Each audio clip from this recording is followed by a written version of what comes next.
అరే బట్టు చెప్పరా గజాల. మూడో దాని గురించి మాట్లాడదామని చేశాను రా. ఓర్ని మనిషివా మానవ మృగాని వారా?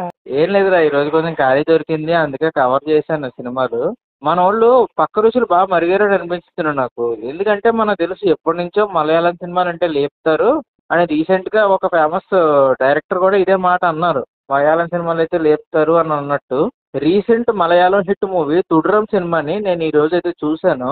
టు బి హానెస్ట్ చెప్పాలంటే అంత ఎఫెక్టివ్ అనిపించలేదు నాకు. మామ అంత లేపుతున్నారు కదా మామ ట్విట్టర్లో. ఇదే సినిమా కనుక మన దగ్గర వచ్చి ఉంటే అసలు కనీసం దేకను కూడా దేకరు.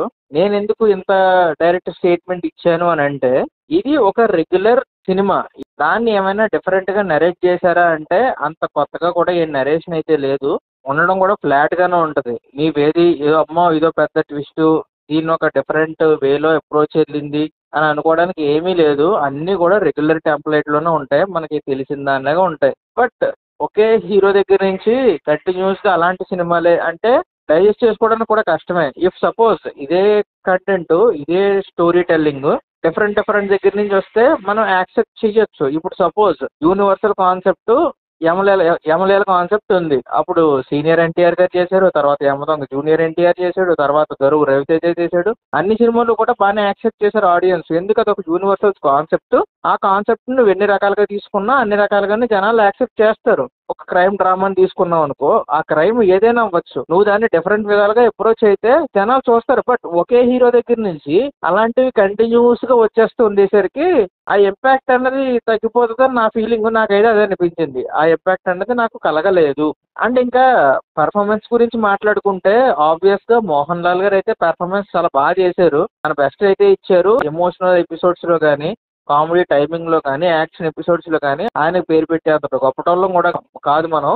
అలాగే కొంతమంది ఇద్దరు ముగ్గురు ఆర్టిస్టులు వాళ్ళు కూడా వాళ్ళ పర్ఫార్మెన్స్ పరంగా బాగా చేశారు. ఇంకా శోభనా గారి గురించి మాట్లాడాలి. ఆవిడకున్న స్క్రీన్ స్పేస్ లో ఆవిడ కూడా మంచి పెర్ఫార్మెన్స్ ఇచ్చారు. మరి టెక్నికల్ గా ఎలా ఉంది?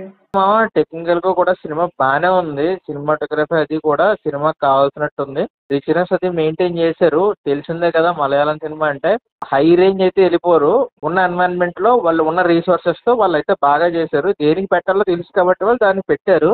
అండ్ ఇంకా మ్యూజిక్ విషయానికి వస్తే జేక్స్ బెజాయ్ తను కూడా ఓకే, సినిమాకి ఎంతవరకు కావాలో అంతవరకు అయితే ఇచ్చాడు. మ్యూజిక్ అయితే మాత్రం బాగుంది. అండ్ ఇంకొక విషయం గురించి అయితే మాట్లాడాలి. స్క్రీన్ ప్లే గురించి వస్తే ఇలాంటి సినిమాలకి స్క్రీన్ ప్లే అన్నది కొంచెం గ్రిప్పింగ్ గా ఉంటే బాగుంటది. ఆ గ్రిప్పింగ్నెస్ నాకు ఇందులో మిస్ అయింది. అంత గ్రిప్పింగ్ గా, అంత ఎంగేజింగ్ గా అనిపించలేదు స్క్రీన్ ప్లేలో. మేబీ స్క్రీన్ రైటింగ్ డిఫరెన్స్ అయ్యి ఉండొచ్చు. సో నా వరకు అయితే నాకు అంత ఎంగేజింగ్ గా అయితే అనిపించలేదు. ఓవరాల్ గా సినిమా గురించి చెప్పాలంటే ఇది ఒక యావరేజ్ క్లిక్ నా వరకు. బట్ ఆడియన్స్ కి నేను సజెస్ట్ చేస్తాను అంటే ఓటీటీ వాచ్ మామ.